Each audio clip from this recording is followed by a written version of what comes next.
মুম্বাইয়ের এক বিয়ের আসরে কনে ললিতাবেন বানসির চেহারার উদ্দীপ্তা দেখছিল সবাই।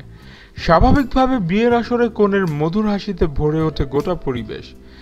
কিন্তু গত সপ্তাহের এই বিয়ের ঘটনা স্বাভাবিকভাবে অনেকেই কল্পনা করতে পারেননি। কনে ললিতা বানসিকে বিয়ের পোশাকে দেখতে পাবে সেটাও কেউ আশা করেনি। এসিড আক্রমণের শিকার ললিতার চেহারা বিকৃত হয়ে যাওয়ায় তাকে যে কেউ বিয়ে করতে পারে সেটা তো ললিতা নিজেও ভাবেননি কখনো।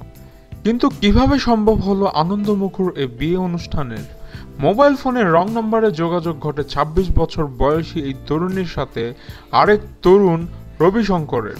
সেখান থেকেই পরিচয় একে অপরের, পরবর্তীতে মন দেওয়া নেয়া। রবিশঙ্কর ও ললিতা সম্পর্কে সকল কিছু জেনে ভালোবেসে ফেলেন তাকে। ললিতাও পেয়ে যায় তার ভালোবাসার মানুষকে।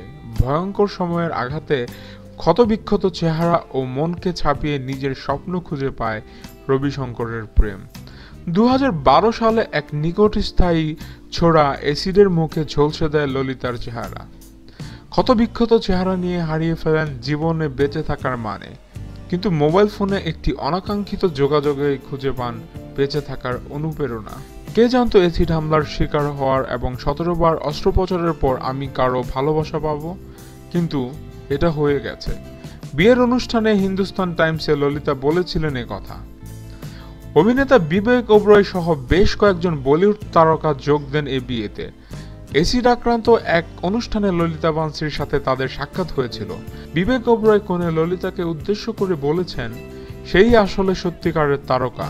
একই সাথে তিনি বর রবিশঙ্করকেও অভিনন্দন জানান ললিতাকে ভালোবাসার জন্য। রবিশঙ্কর জানিয়েছেন, আমি তাকে শুরু থেকেই পছন্দ করতাম। ২৭ বছর বয়সী এই যুবক একটি সিসিটিভি কোম্পানিতে চাকরি করেন। সদ্য বিবাহিত স্ত্রী ললিতাকে নিয়ে একটি সেলফিতে তার হাস্যোজ্জ্বল চেহারা বলে দিচ্ছে কেমন প্রেমে মজেছেন একে অপরের। ললিতাও যেন পেয়েছেন আস্থা ও নির্ভরতার এক ঠিকানা। আমাদের ভিডিও ভালো লেগে থাকলে অবশ্যই চ্যানেল সাবস্ক্রাইব করতে ভুলবেন না। ধন্যবাদ।